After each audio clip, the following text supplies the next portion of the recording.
मिलितं येन तस्मै श्रीगुरुवे नमः। श्रीचैतन्यमनोभीष्टं स्थापितं येन भूतले स्वयं रूप कदा मह्यं ददाति स्वपदान्तिकं। वन्देऽहं श्रीगुरुं श्रीयुतपदकमलं श्रीगुरून् वैष्णवांश्च श्रीरूपं साग्रजातं सहगना रघुनाथान्वितं तं सजीवं साद्वैतं सावधूतं परिजनसहितं कृष्णचैतन्यदेवं श्रीराधा कृष्णपादान् सहगना ललिता श्रीशाखान्वितान् च नमः विष्णुपादाय विष्णुपृष्ठाय भूतले श्रीमते भक्तिवेदान्त स्वामीति नामिने। नमस्ते सरस्वती देवे गौरवाणी प्रचारिणे निर्विशेष शून्यवादी पाश्चात्य देशतारिणे। हे कृष्ण करुणा सिंधु दीनबंधु जगतपते गोपेश गोपिका कांत राधा कांत नमोस्तुते। तप्त कांचन गौरांगी राधे वृंदावनेश्वरी विश्वानुसुते देवी प्रणमामि हरिप्रिये। वाञ्छाकल्पतरुभ्यश्च कृपा सिन्धुभ्यश्च पतितानां पावनेभ्यो वैष्णवेभ्यो नमो नमः। जय श्री कृष्ण चैतन्य प्रभु नित्यानंद श्री अद्वैत गदाधर श्रीवासादि गौर भक्तवृंद। हरे कृष्णा कृष्णा कृष्णा हरे हरे हरे राम राम राम हरे हरे। हरे कृष्णा कृष्णा कृष्णा हरे हरे हरे राम राम राम हरे हरे। हरे कृष्णा कृष्णा कृष्णा हरे हरे हरे राम राम राम हरे हरे। गुरुवे गौरचंद्राय राधिकाय तदालय कृष्णाय कृष्ण भक्ताय तद्भक्ताय नमो नमः। हरे कृष्णा। आप सभी का भक्ति रसामृत सिंधु की कक्षा में बहुत बहुत स्वागत है। ऑनलाइन आए हुए सभी श्रोतागणों का बहुत बहुत अभिनंदन है। हम लोग भक्ति रसामृत सिंधु के 21वें अध्याय में चर्चा कर रहे हैं, जो भगवान के विभाव के अंतर्गत आने वाले सभी गुणों को बताता है। जब हम विभाव की चर्चा कर रहे होते हैं, जब हम विभाव को बता रहे हैं, तो विभाव में दो चीज प्रमुख होते हैं, एक आश्रय और दूसरा विषय। तो उस विभाव के अंतर्गत हम लोग विषय के अंतर्गत आने वाले उस विषय, वो विषय क्या है हमारे? कृष्ण विषय हैं। और कृष्ण ही विषय क्यों है, इसको बताने के लिए रूप गोस्वामी 64 गुणों का वर्णन कर रहे हैं। तो उन्हीं 64 गुणों को वर्णन करते हुए हम लोगों ने 20 गुणों का वर्णन हो गया, जिसमें हम लोगों ने देखा था 20वां शास्त्रों के प्रमाण के अनुसार देखने वाला, मतलब शास्त्र चक्षु, जिसका देखने का जो पर्सपेक्टिव होगा वो कैसा होगा? शास्त्र के अनुसार होगा। 21वां भगवान के 21वां गुण क्या है? पवित्र। रूपा जी यहाँ क्या लिखे हैं? पवित्र। इसको दो भाग में रूप गोस्वामी बांट करके बताते हैं। एक का पावन और दूसरा अर्थ होता है विशुद्ध। पहला क्या है? पावन और दूसरा विशुद्ध। पावन किसे कहते हैं? जिसके माध्यम से कोई दूसरा भी पवित्र हो जाए, वो पावन। और विशुद्ध जिसके क्रियाकलाप में, जिसके गुण में, जिसके अंतःकरण में कोई दोष ही प्रकट ना हो, वो विशुद्ध। ये दोनों गुण भगवान के अंदर पाए जाते हैं। लेकिन प्रभुपाद जी यहाँ पर जो उदाहरण दिए हैं वो केवल पावन का उदाहरण दिए। किसका उदाहरण दिए हैं? पावन। इसको हम लोग सुनेंगे, जिसमें बताते हैं कि भगवान पवित्र कैसे हैं। तो धृतराष्ट्र राज्य से आसक्ति को पकड़ करके अभी भी अर्जुन के यहाँ पर बैठ करके, युधिष्ठिर के यहाँ बैठ करके कुत्तों की भांति खा रहा है, ऐसा विदुर जी बोलते हैं। कब? जब उसको समझाने के लिए जाते हैं कि अब तो आसक्ति छोड़ करके तुम वन में जाओ, लेकिन विदुर वहाँ पर समझाते उसी समय बोलते कि तुम कुत्तों की तरह जी रहे हो। जिसने तुम्हारे सब पुत्रों को मार दिया और तुम उसी के यहाँ आश्रय ले करके रह रहे हो, ये तो कुत्ते के समान रहना हो गया। उसी समय समझाते हुए बोलते, अगर तुम इस आसक्ति को छोड़ करके भगवान कृष्ण का भजन और चिंतन करने में लग जाओगे तो तुम्हारी जितने भी पाप राशि है वो जल करके नाश हो जाएगी। इसका अर्थ क्या हुआ कि भगवान का केवल गुण नाम लीला चिंतन करते ही सभी भक्तों का जो पाप है वो धीरे धीरे समाप्त हो जाता है। ये भगवान का क्या है, पावन का स्वरूप है। पवित्र के अंदर दो है ना, एक पावन दूसरा विशुद्ध। तो पहला पावन का क्वालिटी ये है कि कैसे भी हम भगवान का नाम लेंगे। पद्म पुराण में वर्णन करते हैं कि कैसे भी हम भगवान का नाम लें, कैसे भी या तो हम सोच करके ले कि हम भगवान का नाम लेना चाहते हैं या किसी को अवहेलना पूर्वक ले लें। भागवतम में श्लोक आता है ना कि हम भगवान का नाम कैसे लेते हैं, कभी गिरते हुए भी ले सकते हैं, कभी जमाई लेते हुए भी ले सकते हैं। वैसे भी भगवान का नाम लेने से हम अपने आप को पवित्र कर सकते हैं। ये हो गया भगवान का पावन स्वरूप। और दूसरा है विशुद्ध स्वरूप। तो उसमें वर्णन आता है जब समयंतक मणि को लूट करके ले गए थे जामवंत जी और भगवान के ऊपर आरोप लगा दिया गया था कि आपने चोरी किया है समयंतक मणि को और आपने सत्यजीत को मार दिया। लेकिन वहां पर वर्णन करते जीव गोस्वामी लिखते हैं लेकिन एक्चुअल में ऐसा नहीं हुआ था। भगवान का गुण, भगवान इतने पवित्र हैं कि उसमें कोई आक्षेप भी नहीं लगाया जा सकता कि भगवान ने उसको चोरी किया है। उसी को साबित करने के लिए अंत में जामवंत से युद्ध करके फिर वो समयंतक मणि को ला करके वापस देते। तो इस गुण से हमको पता चलता है कि भगवान के ऊपर अगर लांछन लगाया भी जाए फिर भी वो परम पवित्र ही बने रहेंगे। तो कोई भी व्यक्ति अगर पवित्र हो रहा है तो उसके अंदर दो गुण होने चाहिए, पहला पावन और दूसरा विशुद्ध। पावन का अर्थ होता है जो दूसरों को भी पवित्र करे और विशुद्ध का अर्थ होता है कि उसमें किसी तरह का दोष ना हो, दोनों। ठीक है। और भगवत गीता का उदाहरण देकर के प्रभुपाद जी लिखते हैं कि अर्जुन ने भी कृष्ण को परम धाम पवित्रम परम भवान कह करके संबोधित किया है, जिसकी चरम पवित्रता का प्रदर्शन होता है। 22वां आत्म संयमी। भगवान कौन है?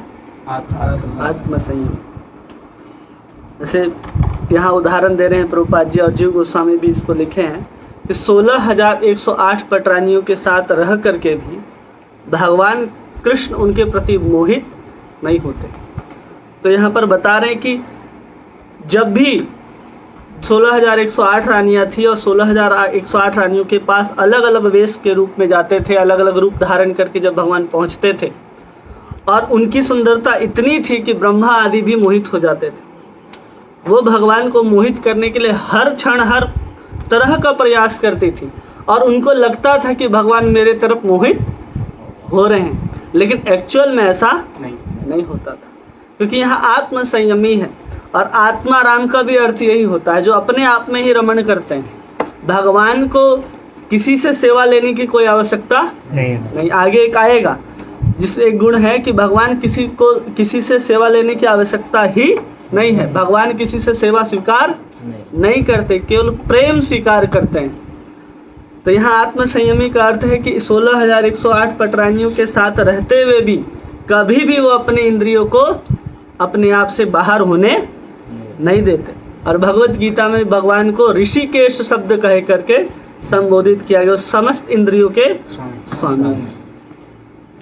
ठीक है। 23वां स्थिर। स्थिर का अर्थ क्या होता है? जो व्यक्ति इच्छित लक्ष्य को पूरा करने के लिए निरंतर कार्य करता रहता है वह स्थिर कहलाता है। इसको प्राप्त करना है यहाँ पर।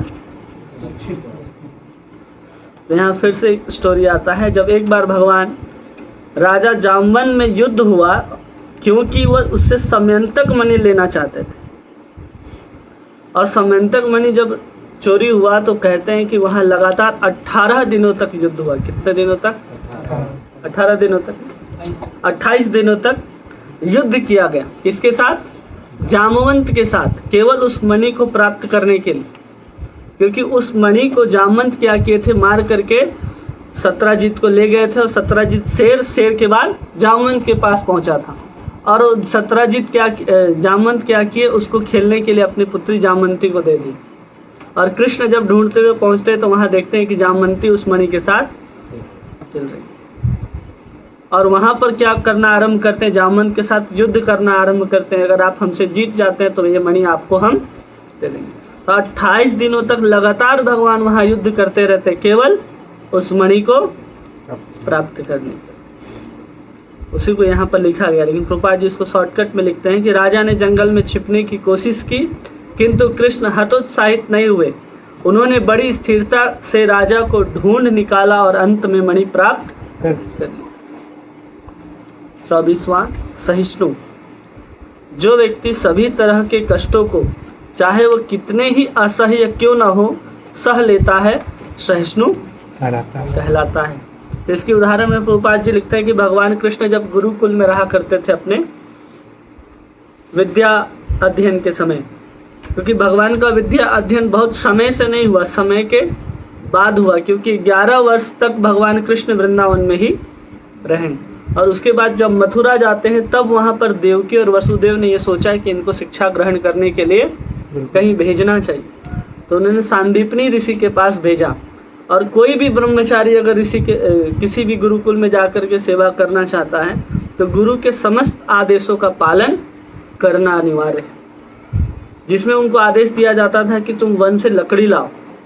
उनका सुंदर कोमल शरीर होते हुए भी भगवान कृष्ण क्या कर रहे हैं, जंगलों में जाकर के लकड़ी काट रहे हैं और उसको बोझा उठा करके कंधे पर रख करके स्वयं उसको गुरुकुल तक ला रहे हैं। यहाँ तक कि गुरु के आदेश के बिना भिक्षा में मांग कर लाया गया भोजन को भी ब्रह्मचारी ग्रहण नहीं कर सकता है।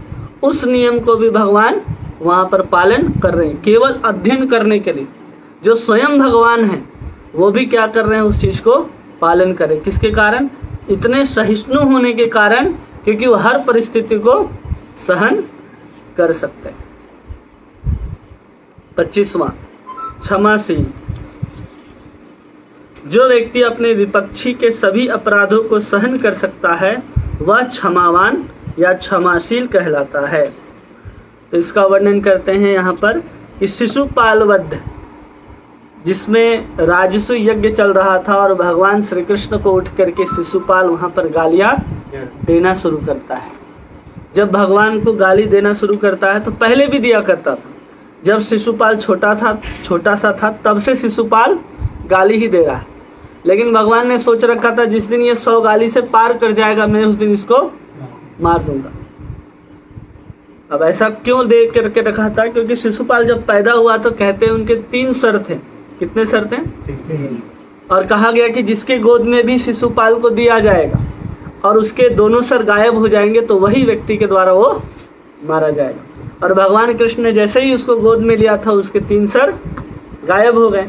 अब उसकी माँ ने मांगा कि तुम इसे ऐसे नहीं मारो, तो कहें वहाँ पर भगवान कि जिस दिन ये 100 गालियाँ हमको देगा उस दिन मैं इसको मार दूंगा। अब वो क्या हो गया, तो निश्चिंत हो गया कि भगवान भी हमको नहीं मार सकते। तो हर बार गाली देता था, 98, 99 तक आकर के रुक जाता था, लेकिन भगवान उसको हर बार जब देखता था कुछ ना कुछ गाली देता था, 98, 99 तक आता था और रुक जाता था।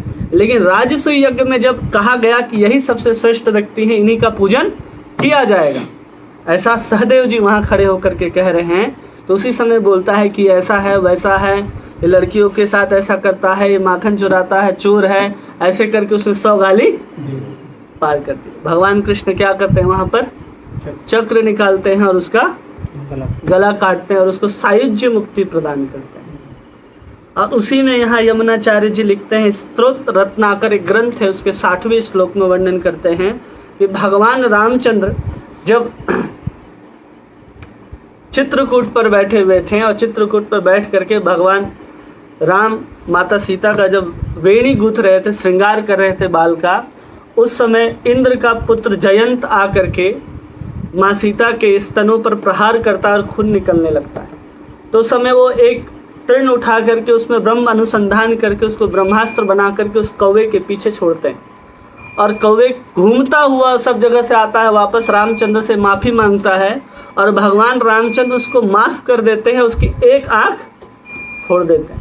फिर यहाँ तुलना किया जा रहा है, यमुनाचार्य जी तुलना करते हैं कि भगवान रामचंद्र से ज़्यादा क्षमाशील कौन है? कृष्ण है। वहाँ एक आंख फोड़ करके छोड़ दिया गया और यहाँ पर गाली देने के बाद उसको मार करके सायुज्य मुक्ति प्रदान किया गया। इसलिए दोनों श्लोक यहाँ पर कोट किया गया। तो जी सहिष्णुता और क्षमाशीलता में कितना अंतर है? सहिष्णुता मतलब आप एक सहन कर रहे हैं, तो क्षमाशीलता में, क्षमाशीलता का अर्थ है कि आप किसी के अपराध को सहन कर रहे हैं और क्षमा कर रहे हैं। लेकिन यहाँ दोनों में अंतर देखिए कि एक में है कि वहाँ गुरुकुल में जा करके वो हर चीज को सहन कर रहे हैं, उसका प्रतिकार नहीं करें। और यहाँ क्षमा का अर्थ है शिशुपाल का, इसलिए हम पीछे का स्टोरी बताएं कि गाली क्यों दे रहा था और गाली कहाँ तक भगवान बर्दाश्त किए और उसको क्षमा करने का जो गुण था। यहाँ पर 2 श्लोक इसलिए दिया गया, एक तो आंख फोड़ करके छोड़ दिया गया और दूसरे को मुक्ति दे दिया गया। तो ज्यादा श्रेष्ठ कौन है? क्षमा, सबसे ज्यादा क्षमा कौन कर सकता है? तो ये क्षमा हुआ ना। तो दोनों में इतना ही अंतर, एक हर चीज को सह रहा है अपने लिए और एक दूसरे को क्षमा कर रहा है लेकिन दूसरे तरीके से। दोनों क्षमा ही, एक तो है कि अपने गुरु के यहाँ जा रहे किस लिए, हम वहां से कुछ सीखना चाहते हैं, और यहाँ पर भगवान क्षमा करें कि भगवान उसको मुक्त करना चाहते हैं। दोनों में कोई अंतर नहीं है। प्रभुपाद जी लिखते हैं कि 3 जन्म से ऐसा कर रहा था शिशुपाल, ऐसा 3 जन्मों से कर रहा था, उसको माफ करते जा रहे, 1 बार नहीं, 2 बार नहीं, 3 बार में ऐसा किया और तीसरा बार में आकर तो हर क्षण गाली दे रहा है, फिर भी भगवान सह रहे। इसलिए क्षमाशील और सहिष्णुता में अंतर। फिर है 26वां गुण है गंभीर। जो व्यक्ति किसी से अपने मन की बात न कहता हो और जिसकी मन की गति तथा कार्य योजना को समझना कठिन है, वह गंभीर है। गंभीर मतलब चुपचाप ऐसे बैठ जाना और कुछ कार्य में लगना, उसको गंभीर नहीं बोलते। आपके मन के अंदर जो विचार उठ रहे हैं और जो आप करना चाहते हैं और आपकी मन की जो गति है, अगर उसको कोई नहीं जान पाता है तो समझ में आता है कि आप गंभीर हैं। ऐसा नहीं कि हम अपने मन की बात बता दी कि देखो हम ये करना चाहते हैं, हम उसके लिए टेबल कुर्सी लेकर के आए हैं और हम पढ़ाई कर रहे हैं, तो आप गंभीर नहीं है, क्योंकि आपने अपने मन की बात किसी और को बता दी। आपकी कार्य की जो चेतना है, कार्य का पीछे जो सोच है, उसको आपने किसी को बता दिया। लेकिन यहाँ भगवान बता रहे हैं कि ऐसा नहीं है। तो रूप गोस्वामी वर्णन करते हैं, तो वैसा क्यों हुआ? तो यहाँ पर गंभीर जब हैं तो ब्रह्मा जी आकर के जब कृष्ण का स्तुति कर रहे हैं, फिर भी ब्रह्मा जी को पता नहीं चल रहा है कि भगवान प्रसन्न है कि अप्रसन्न है, क्षमा कर रहे हैं कि क्षमा नहीं कर रहे हैं। वहां भी वो चुपचाप खड़े हैं, ऐसा यहाँ पर वर्णन आता है। और फिर दूसरा वर्णन आता है कि जब भगवान कृष्ण गोवर्धन को उठाए हैं और गोवर्धन को जब उठाए हुए हैं एक हाथ से 7 दिनों तक, सभी ग्वाल बाल उनको चारों तरफ से घेर करके खड़े हैं और समस्त गोपियां भी उनके चारों तरफ खड़ी हैं। और उसी समय क्या होता है, भगवान कृष्ण मुस्कुरा देते हैं और मुस्कुराते हुए उनका नज़र बलराम जी में पड़ता है और बलराम जी देखते हैं, बलराम जी भी मुस्कुरा देते हैं। उस समय तक बलराम जी को पता नहीं चला था कि आखिर मुस्कुराया क्यों जा रहा है। तो भगवान कृष्ण बलराम जी देखते हैं कृष्ण की तरफ, कृष्ण के आंखों में, तो कृष्ण देख रहे हैं कि कृष्ण का गोपियों की स्तनों के ऊपर टिका हुआ है, जिसको देख करके कृष्ण मुस्कुरा रहे हैं। तब बलराम जी को समझ में आता है कि मुस्कुरा क्यों रहा है। उसको देख करके वहाँ भगवान संकुचित हो जाते हैं और गंभीर हो जाते हैं। इस चीज़ को यहाँ पर वर्णन किया गया, इसको बोलते हैं गंभीर, जिसको कभी कभी बलराम जी भी नहीं समझ सकते कि कृष्ण ऐसा क्यों कर रहे हैं। आत्मतुष्ट क्या शब्द है यहाँ पर? जो व्यक्ति अपने में पूरी तरह संतुष्ट हो, जिसमें कोई लालसा नहीं होती हो, जो किसी विपदा के उत्पन्न होने पर विचलित नहीं होता है, वह धृतिमान या आत्मतुष्ट कहलाता है। क्या कहलाता है? आत्मतुष्ट। तो एक बार यहाँ जो स्टोरी वर्णन किया जाता है उसमें कहा जा रहा है कि अर्जुन और भीम कहाँ गए? मगध गए और जरासंध को ललकारने लगे। किसको ललकार रहे हैं? जरासंध को, क्योंकि जरासंध ने 17 बार आक्रमण किया मथुरा में। और हम उस समय बता रहे थे ना कि मुचकुंद ने मारा, वो कालिया यवन को मारा था। हमने गलती से उस दिन जरासंध कहा था, वो कालिया यवन था। तो यहाँ पर जरासंध जो है वो 17 बार आक्रमण करता है मथुरा में, और भगवान उससे भाग करके कहाँ गए हैं? द्वारिका गए। और द्वारिका जाने के बाद द्वारिका बसाएं और जब हस्तिनापुर में भीम और अर्जुन ये सब इंद्रप्रस्थ बसा करके रह रहे तो वहाँ पर आए हैं भगवान कृष्ण, और उन दोनों भाई को लेकर के गए हैं जरासंध के पास। और जरासंध को जब भीम मार देते हैं तो श्रेय अपने को लेकर के न लेकर के भीम को प्रदान करते हैं। क्यों? क्योंकि भगवान आत्मतुष्ट हैं, उनको किसी और से कोई सेवा लेने की आवश्यकता नहीं है। और दूसरा उदाहरण मिलता है कि शिशुपाल की उन्हें गाली बक रहा था। कहाँ गाली बक रहा था? अभी हम जो स्टोरी सुनाए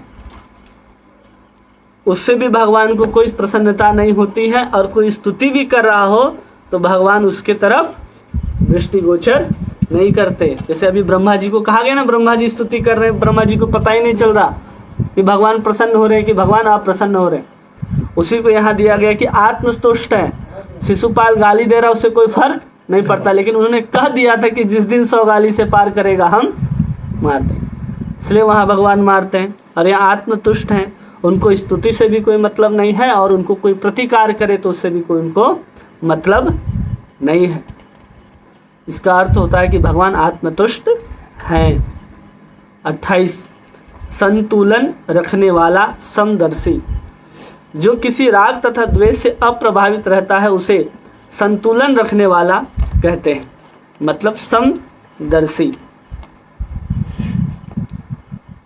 समदर्शी जब कह रहे हैं तो यहाँ पर 10वें स्कंद में वर्णन आता है कि जब भगवान ने कालिया का उद्धार करने के लिए कालिया के ऊपर जब नृत्य किया है, उस समय उसके ऊपर जो पीड़ा हो रही थी उसको देख करके उसकी पत्नियां आकर के भगवान से प्रार्थना करती हैं और कहती हैं कि आप समस्त प्रकार के आसुरी जीवों को दंडित करने के लिए अवतरित हुए हैं।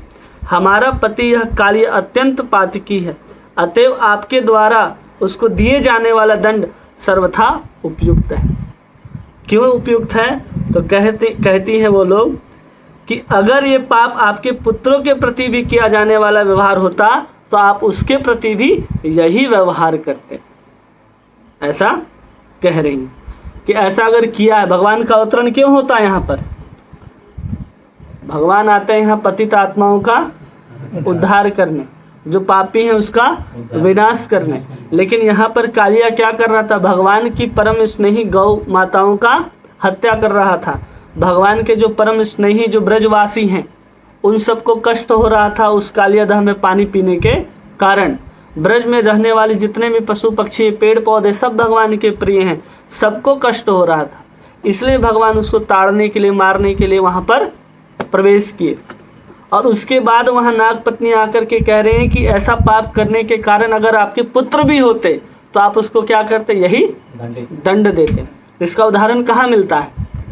जब भगवान अपनी लीला को समाप्त करने वाले हैं और यदि यदुवंश अपने ब्राह्मणों के प्रति अपराध कर देते हैं ये पूछ करके कि हमारे गर्भ में पल रहा बच्चा लड़का होगा कि लड़की होगा, और इस अपराध के कारण भगवान क्या करते हैं? उन सबको आपस में लड़वा करके मार डालते हैं।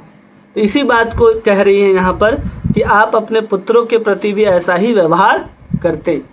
ये सबके प्रति समदर्शी है। लेकिन आगे एक गुण आएगा कि वो भक्तों के प्रति विशेष कृपालु है। 29वां वादान्य मतलब उदार। भगवान कितने उदार हैं इसका वर्णन यहाँ पर किया जा रहा है। तो यहाँ वर्णन किया जा रहा है जिसमें कहते हैं कि वृंदावन के जितने भी वृक्ष जमीन है, भूमि है, वो चिंतामणि के समान है। अगर कोई भी उसमें लोह स्पर्श हो जाए वो तो सोना बन जाता है। वहाँ की जितने भी वृक्ष हैं सब कल्पतरु हैं, जितनी भी गायें हैं सब सुरभि हैं, ऐसा कहा जा रहा है। और इच्छा अनुसार फल प्राप्त कर सकते हैं। वहाँ पर किसी भी जगह खड़ा हो, जरूरी नहीं कि वृंदावन में आप कल्प वृक्ष के नीचे ही खड़ा हो और अपनी कल्पनाओं के द्वारा आप उस चीज़ को प्राप्त करें। काहे कि भूमि चिंतामणि है, जो चाहेंगे आपको प्राप्त होगा। तो ऐसा कह करके बताते हैं कि भगवान बहुत उदार हैं। और फिर आगे वर्णन करते हैं जीव गोस्वामी कि कैसे उदार है। तो बताते हैं कि भगवान कृष्ण प्रत्येक दिन लगभग 13,054 गायों का समूह दान करते थे, जो हीरो और मोतियों से सजाए होते थे, जिनके सिंग सोने से मढ़े होते थे, जिनके खुर चांदी के द्वारा मढ़े जाते थे, जिनको हीरो और माणिक्यों की माला पहनाई जाती थी। ऐसे 13,054 गायों का दान प्रतिदिन करते थे। और भगवान जब 16,108 रानियों के साथ एक 16,108 महल में रहते थे, तो 16,108 मल्टीप्लाई 13,054 इतने गाय भगवान प्रतिदिन दान किया करते थे। इतने उदार थे भगवान, ये सोचते भी नहीं थे कितना गाय दान होता है। एक गाय का दान वही व्यक्ति कर सकता है जो 10 गायों को पालता हो। जो 10 गायों को पाल रहा है, जो 10 गायों का दान कर रहा है, उसको 100 गाय पालने का ताकत होना चाहिए, या फिर उसके घर में 100 गाय होने चाहिए, तब वो 10 गाय दान कर सकता है। तो सोचिए भगवान यहाँ 13,054 गायों को हर दिन दान कर रहे एक पत्नी के साथ। तो सोचिए कितने गाय होंगी द्वारिका में, तब जाकर के भगवान इतनी गाय को दान कर रहे हैं प्रतिदिन 16,108 मल्टीप्लाई 13,054 कीजिए तो जल्दी कैलकुलेटर है। और यहाँ इतनी बड़ी संख्या दान दी गई गौओं की मूल्य का अनुमान लगाना पाना अत्यंत कठिन है। कितना आया? 16,108 है ना? हाँ, इनटू 13,054 2 करोड़ 13,000 कितना था? किस करोड़? 54।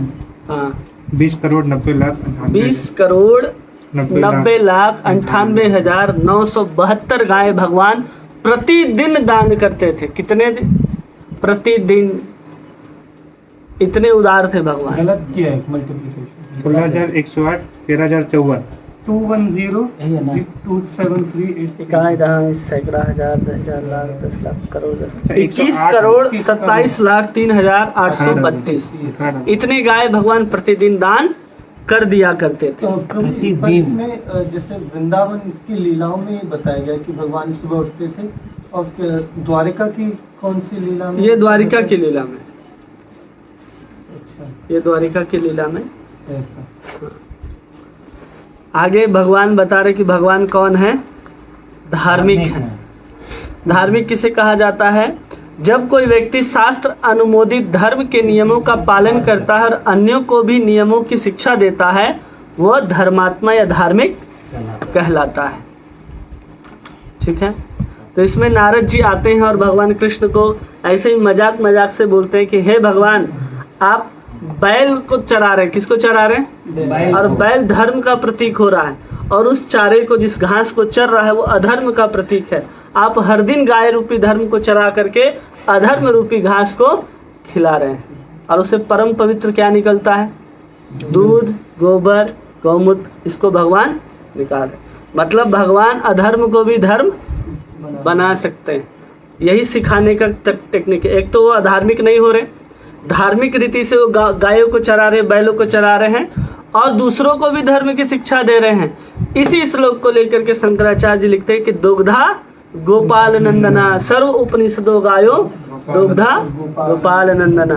तब जाकर के उन्होंने समस्त उपनिषदों का सार भगवत गीता के रूप में हम लोगों को दिया है, जो धर्म का पालन भी कर रहे हैं और दूसरों को धर्म सिखा भी रहे हैं। और उसमें एक उदाहरण दिया जाता है कि उस समय बहुत यज्ञ हुआ करता था। द्वापर युग में भगवान ने इतना धर्म बढ़ा दिया कि जब देखो, जहाँ देखो वहाँ राजस्व यज्ञ हो रहा है, कहीं अश्वमेघ यज्ञ हो रहा है। तो जितने भी देवता थे वो उस यज्ञ में अपना आहुति ग्रहण करने के लिए, अपना सब लेने के लिए पहुँचते थे साक्षात रूप में, क्योंकि कृष्ण उस यज्ञ में उपस्थित रहते थे। भगवान कृष्ण इस धराधाम में थे, तो समस्त देवताओं को हर क्षण यहाँ आना ही पड़ता था। तो जितने भी वहाँ देवताओं की पत्नियां थी वो नाराज हो गई कि हमारे पति हमसे दूर रहती हैं।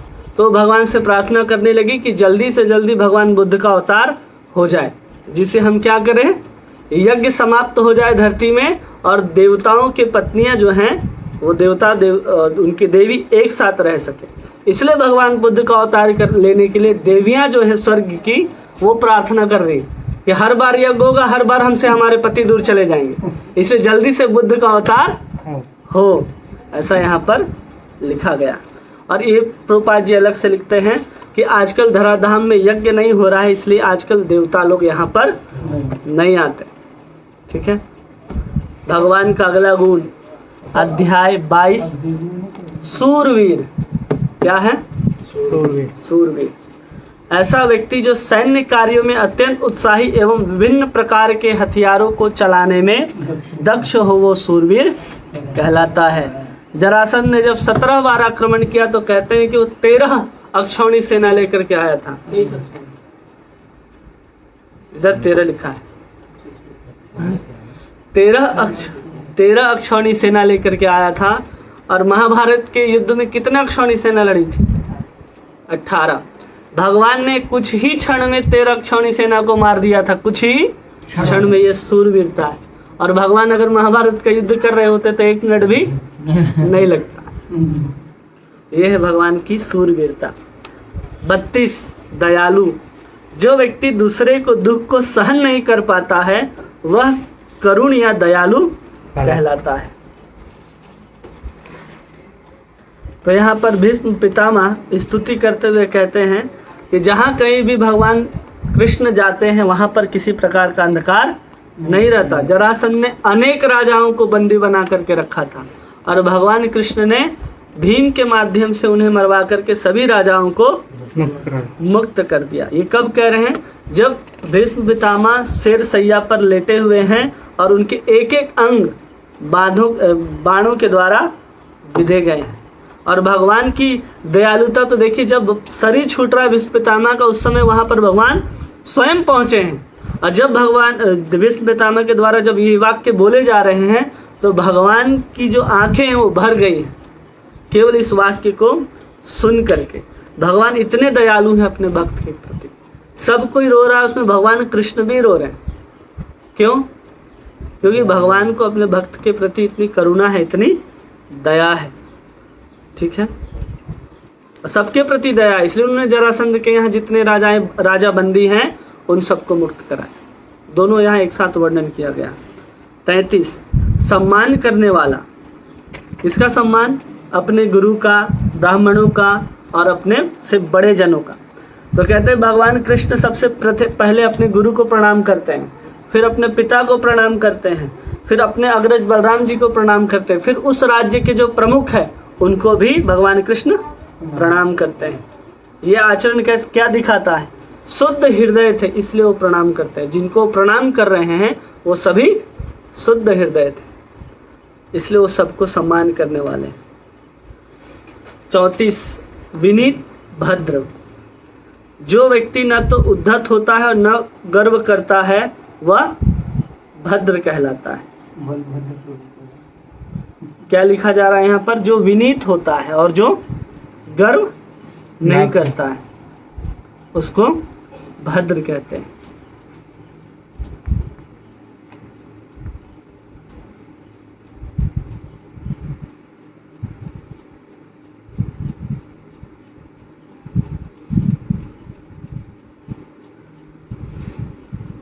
हाँ, तो यहाँ उदाहरण देते हैं कि राजसूय यज्ञ में पहुंचे थे भगवान कृष्ण, और जैसे ही भगवान कृष्ण पहुंचे तो उसकी आगवानी करने के लिए राजा युधिष्ठिर भी पहुंच गए राजसूय यज्ञ में कि हम भगवान कृष्ण का स्वागत स्वयं जा करके करेंगे।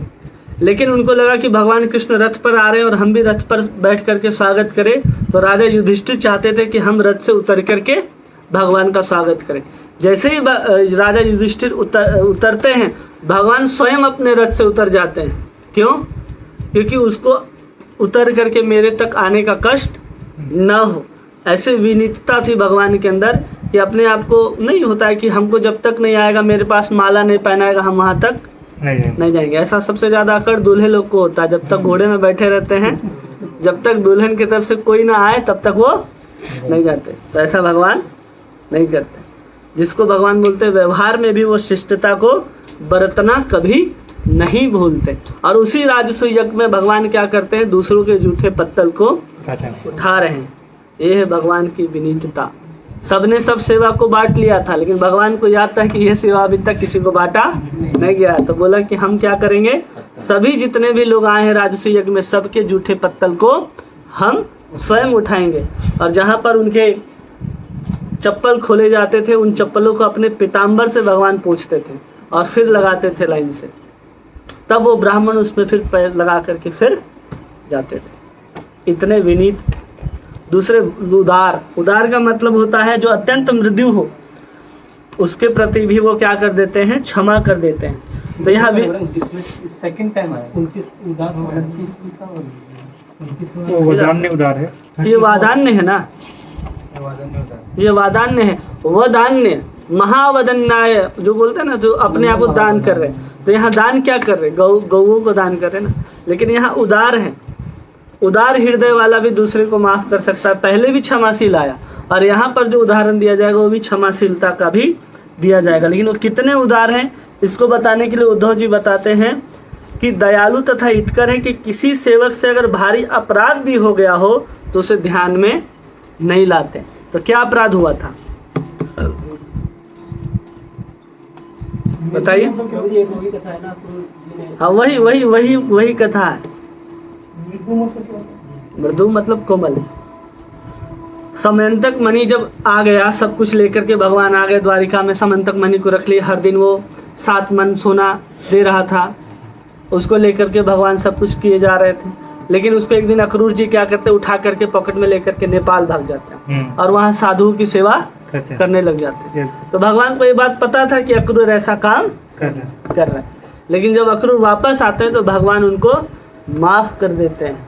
तो उसी बात को यहाँ लिखा गया कि इतने दयालु हैं कि अपने सेवक का अगर भारी अपराध भी हो जाए तो उसको भगवान ध्यान में नहीं लाते। क्षमा करने का तो बात दूर है, तो उनको भगवान ऐसा इग्नोर करते हैं कि भगवान को लगता ही नहीं कि उसने कुछ पाप करके यहाँ आया है। जैसे हम लोग छोटा सा अपराध करके अगर कहीं पहुँचते हैं तो हमारा सर झुका हुआ रहता है और सामने वाले को देखते हैं कि वो कब मेरे को इस बात के लिए बोलेगा। लेकिन भगवान क्या करे, उसके तरफ ध्यान भी नहीं दे रहे कि अक्रूर ने ऐसा पाप किया है। तो ये भगवान की उदारता है।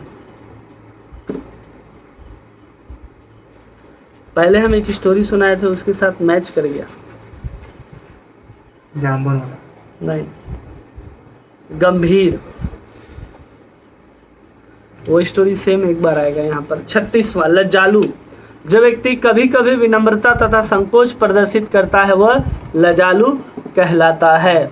ललित माधव में कहा गया है कि जब अपनी छोटी सी अंगुली से गोवर्धन उठाया, सेम स्टोरी पहले भी है गंभीर में और ये स्टोरी यहाँ भी है। कृष्ण के लिए उस समय बलराम जी के लिए, हाँ उस समय बलराम जी के लिए थी। नहीं, हाँ यहाँ भी सेम है, वहाँ भी सेम है, यहाँ भी सेम है। या हम गलती कर रहे हैं, एक बार देख ही लेते हैं।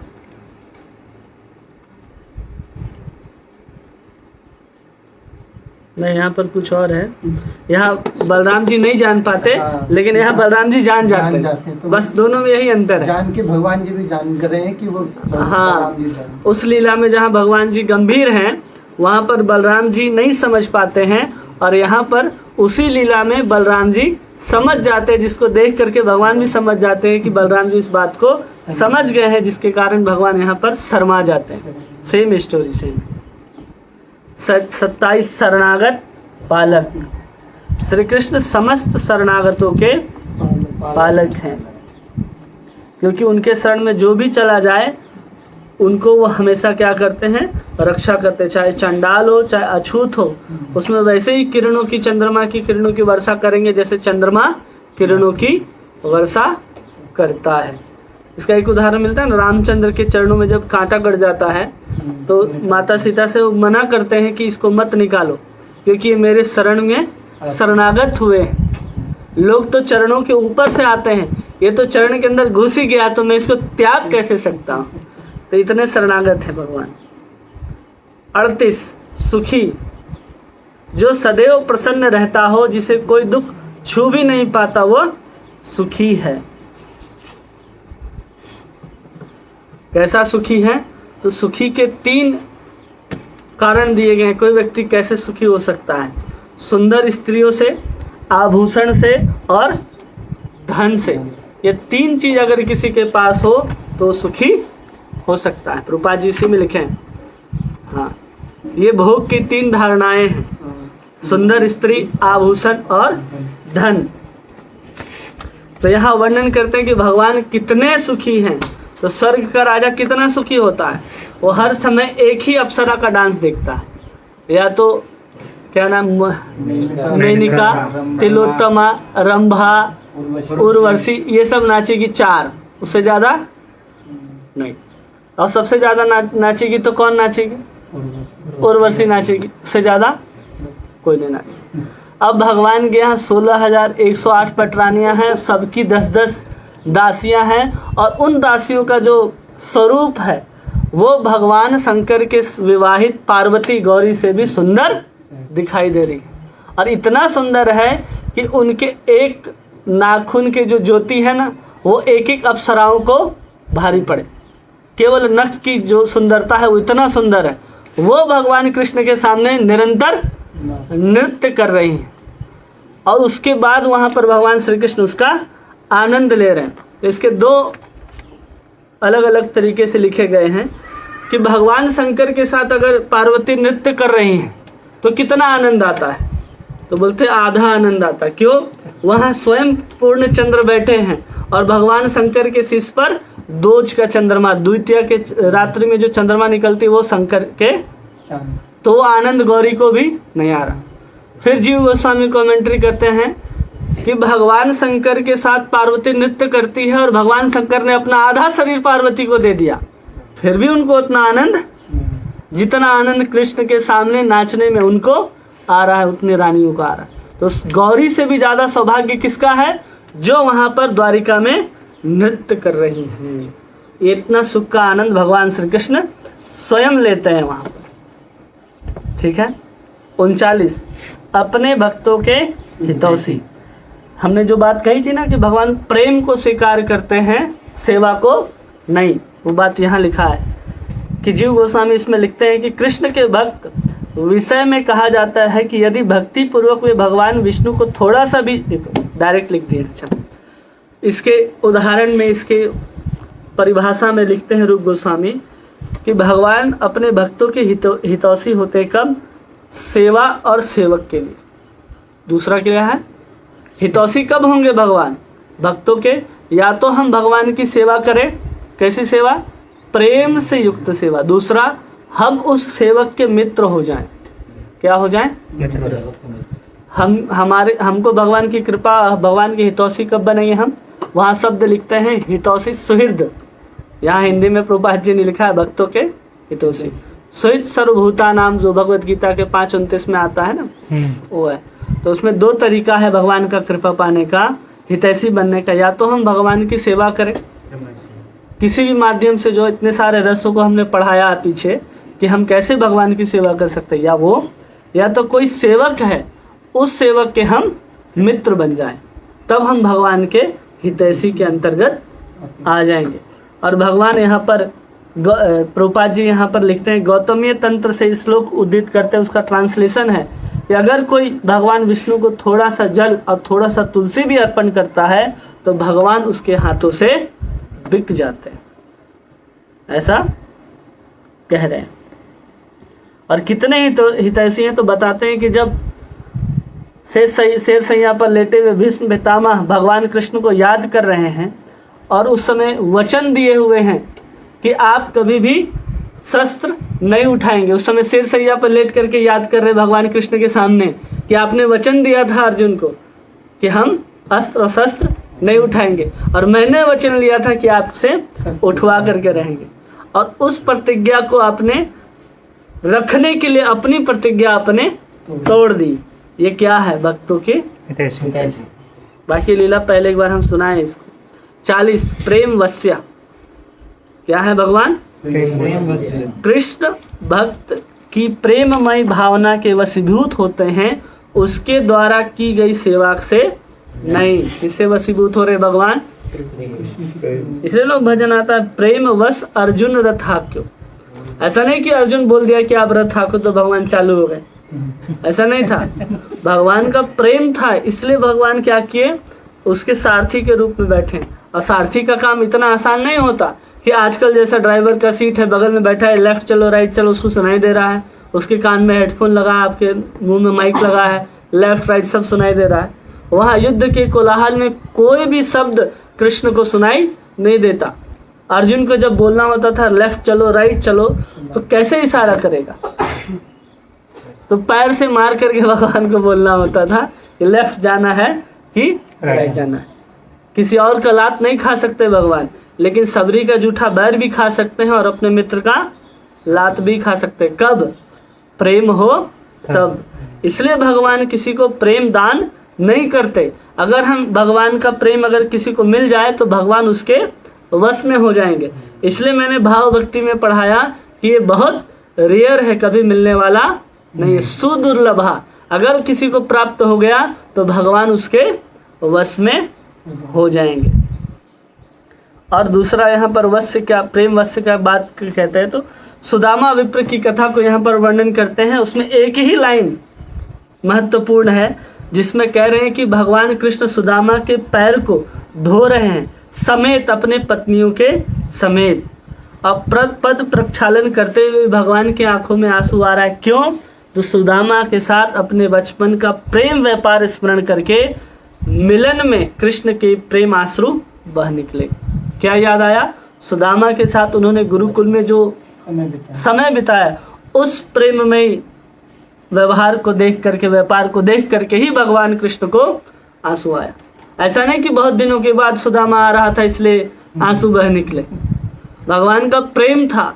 वो 3 मुट्ठी तंदूर का चावल खाना वो भगवान वो सुशीला का प्रेम था, इसलिए भगवान ने खाया। सुशीला का इच्छा था कि भगवान जाएं 3 मुट्ठी चावल लेके तो कुछ मिलेगा, इसलिए सुशीला को वो ऐश्वर्य मिला। सुदामा जाने के बाद भी उस महल में नहीं रहे, क्योंकि सुदामा का इच्छा नहीं था कि हम भगवान से जा करके मांगे, वो तो सुशीला का इच्छा था, इसलिए उसने दूसरे के यहाँ से चावल ला करके दिया था। और फिर सुदामा वहाँ जाने के बाद भी आजीवन उस महल पर नहीं रहे। ये यथा माम प्रपद्यन्ते ताम स्थैव भजाम्यहम्। हम उनको महल चाहिए था, महल मिला। इनको प्रेम चाहिए था, प्रेम मिला। और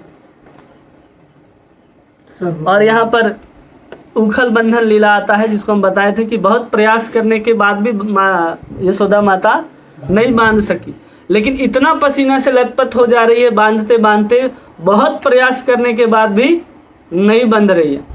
अब भगवान को चाहिए कृपा। कितने लोग जानते हैं कि भगवान को राधा दामोदर क्यों कहा जाता है? कोई जानते हैं? ये दामोदर लीला है, इसमें राधा दामोदर क्यों कहा जाता है भगवान? राधा रानी की कृपा होती है जो उनकी राधा रानी ने जो स्टोरी में ऐसा आता है कि जब माँ यशोदा ने क्या किया, अपने जितने भी 9 लाख गाय थे उन सबको बांधी जाने वाली रस्सियों को खोल करके लाया। जितने कुएं थे ब्रज में, सब में पानी भरने वाले जो रस्सी थे उनको भी लेकर के आया। पूरे ब्रज के रस्सी को लगा दिया उस छोटे से बालक को बांधने के लिए, फिर भी भगवान नहीं बन रहे। तो यहाँ पर माता क्या कर रही? पूर्ण प्रयास कर रही है। लेकिन भक्ति जो है वो आह्लादनी शक्ति की एक वृत्ति कही जाती है, जिसके माध्यम से भगवान वश में होते हैं। अंत में कहा जाती है राधा रानी के पास। राधा रानी क्या करती है?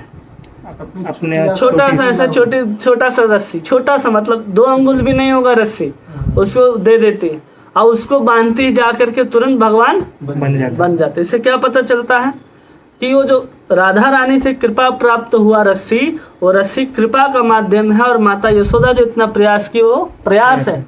तो प्रयास और कृपा दोनों जब मिल जाता है तो भगवान वश में हो जाता है। और कृपा से क्या प्राप्त हुआ? प्रेम प्राप्त हुआ। सर्व मंगलमय कौन है? भगवान सर्व मंगलमय। जो व्यक्ति हर एक के लिए शुभ कल्याणकारी एवं सदैव लगा रहता है, वह सर्व कल्याणकारी या सर्व मंगलमय कहलाता है। भगवान कृष्ण अद्भुत लीलाओं के द्वारा क्या कर रहे हैं? सभी ऋषियों को प्रसन्न कर रहे हैं। जो भी भक्त हैं वो क्या गान करते हैं? भगवान की सुंदर सुंदर लीलाओं को गान करते हैं। और जितने भी असुर हैं, जितने भी क्रूर राजा हैं, उनका विध्वंस क्यों कर रहे हैं? क्योंकि जो अच्छे लोग हैं वो पवित्रता से रह सके। और जितने भी योद्धा हैं, जितने भी क्रूर योद्धा हैं, सबका विनाश कर रहे हैं, क्योंकि सबका मंगल हो। भगवान कृष्ण सबसे पहले आए तो जितने भी असुर हैं उनका विनाश भगवान कृष्ण कर दिए। फिर भगवान थोड़ा सा और बड़ा होते हैं तो मथुरा आदि के जितने राजा हैं उनका विनाश करते हैं। देखिए कि अब बहुत राजा हो गए, हम अकेले कुछ नहीं कर सकते, तो अर्जुन के माध्यम से पूरा का पूरा महाभारत युद्ध करा करके सर्वमंगल करते हैं। उसी महाभारत के युद्ध में सभी के लिए क्या करते हैं? भगवत गीता का उपदेश देते हैं। और उतना में भी संतुष्ट नहीं होते, उसको कैसे इम्प्लीमेंट करना है ये 11वें स्कंद में उद्धव को बताते हुए भगवान फिर स्वधाम को गमन करते हैं। माने भगवान का एक भी कार्य दूसरों के लिए, हित के लिए नहीं है, ऐसा सोचा ही नहीं जा सकता। 42 भगवान परम शक्तिशाली। कैसे शक्तिशाली हैं? जो अपने शत्रुओं को भी विपत्ति में डाल दे वो शक्तिशाली कहलाता है। किसको डाल दे? शत्रुओं को। अब भगवान जैसे योद्धा, भगवान जैसे शक्तिशाली, उनके जो प्रतिद्वंदी होंगे, शत्रु होंगे, तो आम इंसान नहीं होंगे जिनको आप आसानी से विपत्तियों में डाल सकते हैं। तो उनको भी विपत्ति में डालने के लिए जो चतुर हों वो परम शक्तिशाली कहलाते हैं। तो यहाँ पर केवल एक श्लोक लिखा गया है कि भगवान कृष्ण जैसे ही किसी अंधेरे में किसी सूरज को ले आया जाए या दीपक को ले आए तो अंधेरा वहाँ से भाग जाता है, वैसे यहाँ पर भगवान एक शक्तिशाली सूर्य के समान है जो अंधकार रूपी गुफाओं के शरण लेने वाले को भगा देते हैं। जो जितने भी असुर लोग हैं वो कहाँ शरण लेते हैं? गुफाओं में या ऐसे अज्ञानी लोगों के अंदर। तो वहाँ भी भगवान क्या करते हैं? पहुँच जाते हैं।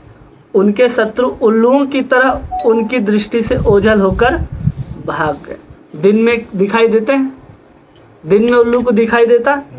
तो वही बात यहाँ कहा जा रहा है कि जहाँ कहीं भी कृष्ण उपस्थित होते हैं वहाँ शत्रु दिखाई नहीं देते। भगवान क्या है? सर्व प्रसिद्ध, परम यशस्वी, जो अपने निर्मल चरित्र के कारण मनुष्य परम यशस्वी कहलाता है। किसके चरित्र के कारण? निर्मल चरित्र। ऐसा नहीं कि भगवान ने माखन चोरी किया वो चरित्र निर्मल नहीं है, भगवान ने चीर हरण किया वो चरित्र निर्मल नहीं, ऐसा कहा नहीं जा सकता। जो लोग मूर्ख हैं वही नहीं समझ सकते कि है क्या। जिनको समझ में नहीं आता कि महाभारत के कृष्ण अलग हैं और भागवत के कृष्ण अलग हैं, ऐसे कहने वाले जो लोग हैं वो मूर्ख नहीं, महामूर्ख हैं। दोनों कृष्ण एक ही हैं, जो गीता का उपदेश दे रहे हैं और जो रास कर रहे हैं, दोनों कृष्ण समान हैं। तो उनका जो निर्मल है, जो चरित्र है वो परम निर्मल है। और वो कैसा है कि कृष्ण का यश जो है वो कैसे फैलता है? जैसे चांदनी क्या होता है? अंधकार में प्रकाश फैलाता है, ऐसा उनका परम चरित्र है। और उनका चरित्र कैसा है तो उसको वर्णन करते हुए उदाहरण देते हैं कि नारद जी एक बार क्या कर रहे थे? अपने वीणा लेकर के भगवान का गुणगान कर रहे थे, और वहीं पर भगवान शंकर क्या कर रहे हैं? उसमें नृत्य कर रहे हैं। और पार्वती जी देखते हैं कि इनका शरीर जो नीला कंठ है वो तो सफ़ेद हो गया। क्या हो गया? सफ़ेद हो गया। बलराम जी जब कृष्ण को याद कर रहे तो उनका जो ब्लूइश जो कपड़ा है, नीलांबर जो पहनते हैं बलराम जी, वो सफ़ेद हो गया। क्यों हो गया सफ़ेद? यहाँ तो यही लिखा गया ना कि सब क्या हो गए? वो सफ़ेद हो गए। अब ग्वाल बाल जो भी यमुना में जल भरने गए वो क्या देख रहे हैं कि यमुना दूध लेकर के बह रही है। जितने भी गोपियां सब आए सब वहां पर माखन निकालने का प्रयास करने लगी। और यहाँ प्रभुपाद जी लिखते हैं, दूसरे शब्दों में कृष्ण भावनामृत या कृष्ण के यश का प्रसार करने से हर वस्तु श्वेत और शुद्ध बन जाती है। इसका क्या मतलब कि हम भी जब भजन करेंगे तो हम सफ़ेद हो जाएंगे, शुद्ध हो जाएंगे। लेकिन यहाँ पर लिखते हैं, एक शब्द को ध्यान दीजिए, यह देखकर शिव पत्नी पार्वती गौरी क्या करती? उन्हें छोड़ करके तुरंत चली जाती। इसको लेकर के जीव गोस्वामी बोलते हैं कि अगर भगवान कृष्ण का कोई गान करने लगेगा तो उसके अपने जो संबंधी है उनके प्रति विरक्ति आ जाएगी। इसलिए वहाँ भगवान नीलकंठ जो हैं वे श्वेत कंठ दिखने लगे। इसलिए पार्वती जी भी कृष्ण को सुनने के लिए, कृष्ण को प्राप्त करने के लिए शिव जी को छोड़ करके चली जा रही है।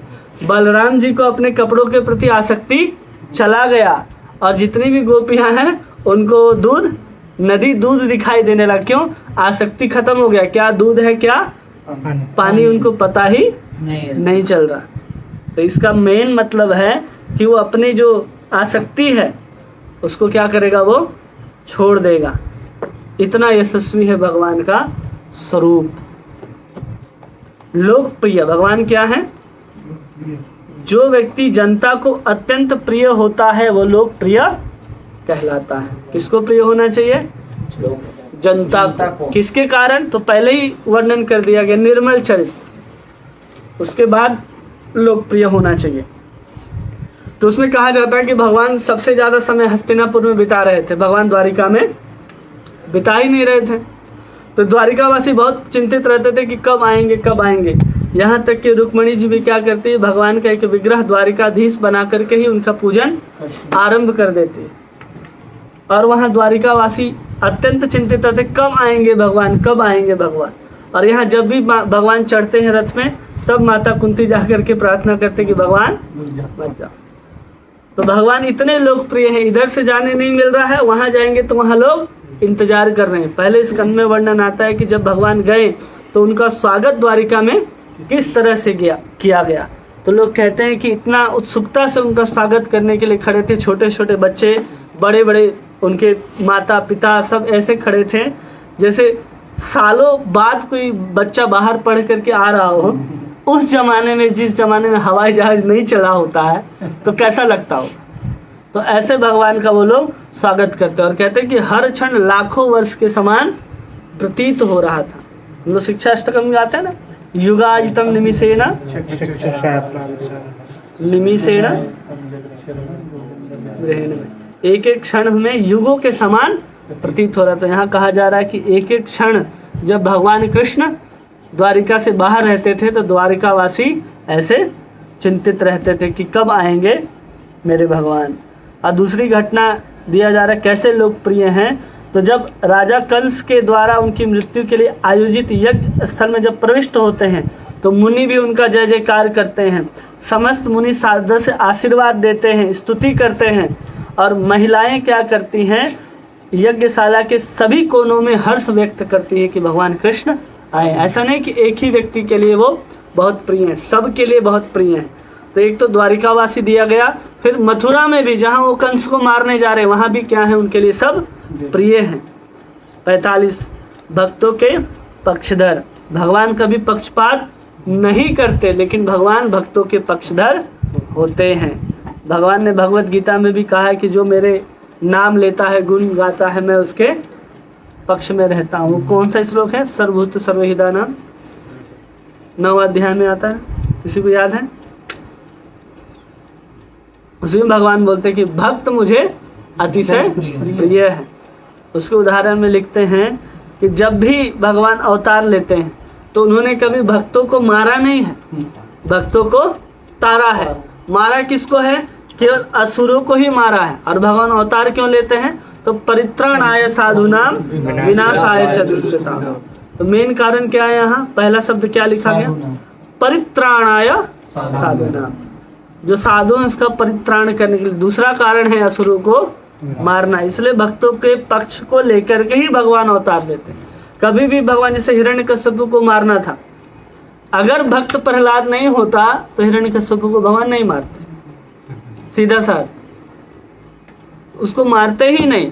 भगवान जब वराह का अवतार भी ले रहे हैं तो सब देवता जब प्रार्थना कर रहे हैं तब जाकर के भगवान के नाक से भगवान वराह का अवतार होता है, तब जाके हिरण्याक्ष का वध हो रहा है। लेकिन यहाँ जरूरत क्या है, भक्तों का जरूरत। बिना भक्त के भगवान का कोई अस्तित्व नहीं है, ऐसा बोलने में संकोच नहीं है। भक्त है तो भगवान है, और भगवान है तो भक्त है। ठीक है। 45 समस्त स्त्रियों के लिए अतीव आकर्षण, क्या है, समस्त स्त्रियों के लिए अतीव आकर्षण। जिस व्यक्ति में विशेष गुण होते हैं वह स्त्रियों के लिए तुरंत परम आकर्षक बन जाता है। विशेष गुण का तात्पर्य समझता है, माने कोई भी ऐसा गुण जो उसको सामान्य रूप से किसी भी पुरुष के अंदर देखने के लिए न मिलता हो, उसको विशेष गुण समझना है साधारण भाषा में। क्या हुआ, चलेगा, जब शुरू हुआ उस समय तक चलेगा नहीं। तो यहाँ कहा जा रहा है कैसे आकर्षक है समस्त स्त्रियां।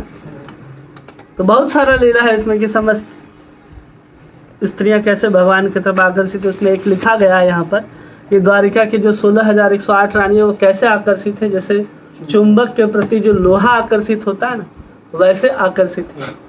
जब देवता लोग वहाँ पर रंभा और उर्वशी का नाच देखने के लिए बिजी रहा करते थे, तब देवताओं की पत्नियां विमान पर चढ़ करके भगवान को देखने के लिए आया करती थी।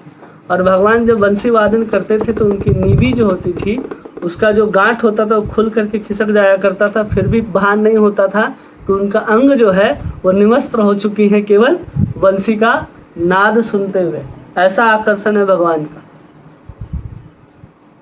तो ये है भगवान का सर्व आकर्षक रूप। यहाँ लक्ष्मी भी नारायण को छोड़ करके तपस्या कर रही है, वो रूप है भगवान का।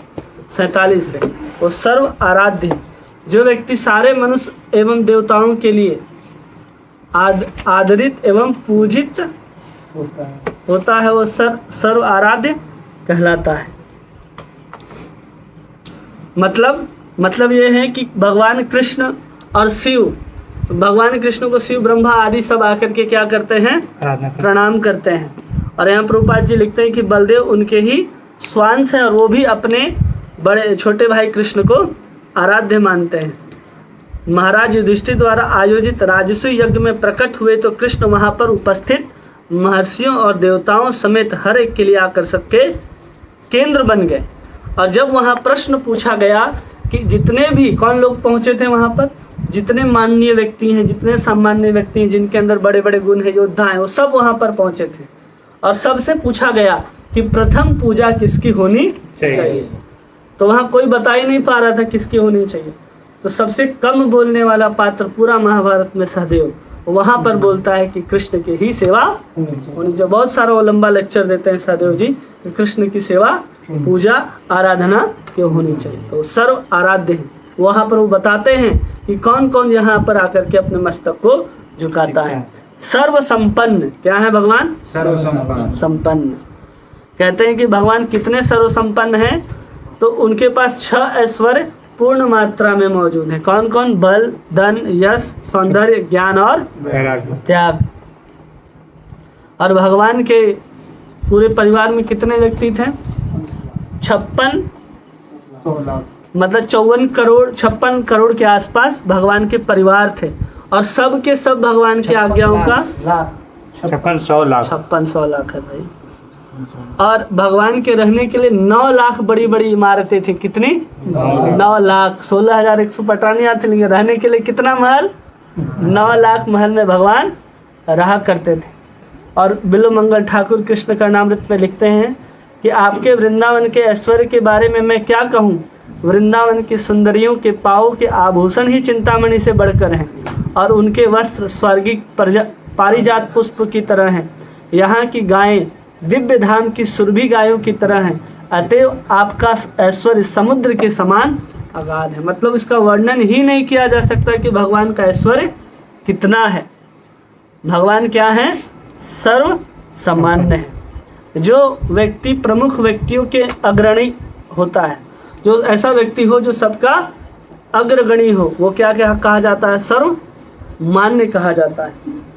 इसकी घटना में लिखते हैं कि जब द्वारिका में भगवान निवास कर रहे थे उस समय शिव, ब्रह्मा आदि देवी देवता सब आकर के वहाँ पर भगवान को प्रणाम करते थे, भगवान से बातचीत करते थे और फिर जाया करते थे। तो वहाँ एक बार क्या हुआ कि सभी देवता ब्रह्मा आदि सब मिलने के लिए आए। तो वहाँ जो द्वारपाल है, केवल द्वारपाल द्वारिका का, वो द्वारपाल खड़ा है वहाँ पर और ब्रह्मा शिव उन दोनों को अंदर प्रवेश करके बोलता है कि आप दोनों यहाँ पर बैठिए। वरुण देव बाहर गेट पर खड़े थे। वरुण देव को बोलता है कि जितना भी यहाँ देवता लोग हैं सबको लेकर के यहाँ से बाहर निकलो, वेद स्तुति गा करके तुम हल्ला यहाँ मत करो, सब बाहर निकलो यहाँ से। मतलब इतना द्वारपाल का सामर्थ्य है कि देवताओं को अंदर घुसने के लिए नहीं दिया, बोला कि वेद स्तुति को बंद करो, बहुत कोलाहल होता है, तो तुम लोग यहाँ से बाहर जाओ, कृपया शांति पूर्वक प्रतीक्षा करें, बाहर जा करके हल्ला न करें, ऐसा कहते हैं। ऐसा सर्वमान्य है भगवान कि हर कोई को वहाँ डांटा जा सकता है अगर मिलने के लिए आया है। इसी को लेकर के भगवान याद करते हैं और भगवान भगवत गीता का दूसरा श्लोक बोलते हैं, त्रैगुण विषया वेदा कि सबसे ऊपर उठो, वो सबका कोई वैल्यू, द्वारपाल ही तुमको भगा देगा उधर। परम नियंता भगवान कौन है, परम नियंता का अर्थ होता है कि जो सबके नियामक हो और जो वो बात बोल दे उसको कोई अस्वीकार न कर सके, उसको बोलते हैं परम नियंता। हम लोग हैं नियंता, लेकिन हम लोग किसी को स्वतंत्र रूप, तो अगर हम अपने आप को स्वतंत्र मान ले तो कितने देर के लिए, कुछ देर के लिए, उतने देर के लिए भी आप ईश्वर नहीं हैं, क्योंकि आपके बात को कोई तुरंत टाल देगा कि हम आपके बात को नहीं मानेंगे। हर घर का जो मुखिया होता है वो चाहता है कि मेरी पत्नी, मेरे बच्चे मेरे बात को माने। उतना समय तक वो ईश्वर है कि हम सोचते हैं, जैसे ही बोलता है कि ये चीज़ बनना चाहिए तो नहीं बनेगा। बच्चे को बोलता है इतना देर होना चाहिए, मेरा पैर दबाओ, मेरा ये करो, तो बोलता है नहीं, अभी हमारा ऑनलाइन क्लास है, हम ऐसा, तो उसका ईश्वर वहीं पर समाप्त हो जाता है। तो दोनों चीज होना चाहिए, वो परम स्वतंत्र होना चाहिए और उसकी बातों की आदेशों की उपेक्षा कोई ना कर सके, वो ईश्वर है। तो यहाँ पर एक बात कहा जा रहा है कि भगवान पूर्णतः स्वतंत्र हैं, स्वराट हैं। पहले इस स्कंद में कहा जा रहा है कि भगवान क्या हैं, स्वराट हैं। वो तीनों गुणों से बढ़कर कर हैं। वो किनसे हैं? तीनों गुणों से बढ़कर हैं। आप जब ब्रह्मा जी को आदेश देते हैं सृष्टि करने का तो सृष्टि होता है। आप जब शिव जी को आदेश देते हैं कि आप सृष्टि का विनाश कर दो तो आपको आपकी सृष्टि को क्या कर देते हैं? वो विनाश कर देते हैं। 51 परिवर्तन रहित। भगवान का शरीर जो है वो क्या है? परिवर्तन। हमारे शरीर में 6 प्रकार के परिवर्तन होते हैं और 6 प्रकार के परिवर्तन हमारे इस देहात्म बुद्धि के कारण होते हैं और प्रकृति के तीनों गुणों के अंतर्गत रहने के कारण होते हैं। लेकिन भगवान के साथ ऐसा नहीं है। भगवान इस गुणों से परे हैं, इसलिए उसमें कोई परिवर्तन नहीं आता। उनका जो बालपन से लेकर के पौगंड तक का जो शरीर है वो नित्य नवीन है और सदैव विराजमान रहने वाला है, वो समाप्त होने वाला नहीं है। मतलब कि भगवान बड़े हो गए, आप वृंदावन में जा करके बाल रूप खोजिएगा तो भगवान नहीं मिलेंगे, ऐसा नहीं है। वहाँ वो बाल रूप भी मिलेंगे और किशोर रूप भी मिलेंगे। इसको बोलते हैं परिवर्तन रहित। समय हो गया तो आज के लिए बस इतना ही।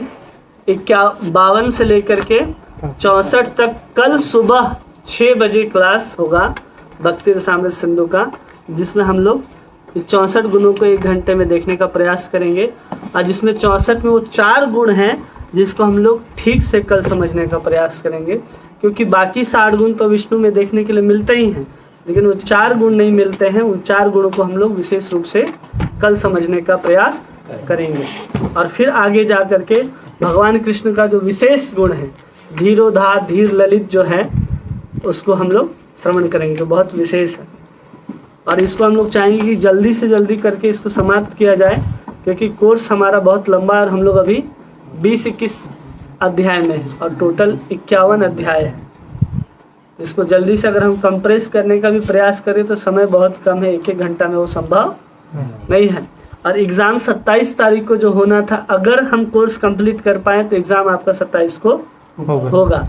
और जो आपके एग्ज़ाम में प्रश्न पूछे जाएंगे वो सबसे ज़्यादा प्रश्न जो पूछे जाएंगे 1 अध्याय से लेकर के 19 अध्याय के बीच में सबसे ज़्यादा प्रश्न पूछे जाएंगे और 19 अध्याय से लेकर के 51 अध्याय तक सबसे कम प्रश्न पूछे जाएंगे। आप सभी का बहुत बहुत धन्यवाद। हरे कृष्ण। कमेंट में क्वेश्चन है कि जो कावों की जो गाय की जो संख्या थी जो दान करते थे 13,054 लॉजिक, तो इसमें कोई एक लॉजिक क्या है? क्या नंबर 13,054 का लॉजिक नहीं। जैसे भगवान की जो गाय हर बार का जो है ना, भगवान 16,108 पटरानी है, तो हर समय भगवान 16,108 पटरानी दान कर रहे हैं।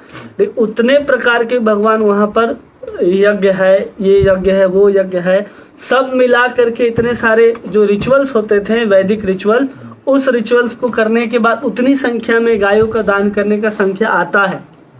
उसको डिटेल में देखेंगे तो जीव गोस्वामी उसको वर्णन करते हैं कैसे इतना हजार का संख्या आ रहा है। तो हर एक रिचुअल को भगवान सुबह उठ करके पूरा कर रहे हैं।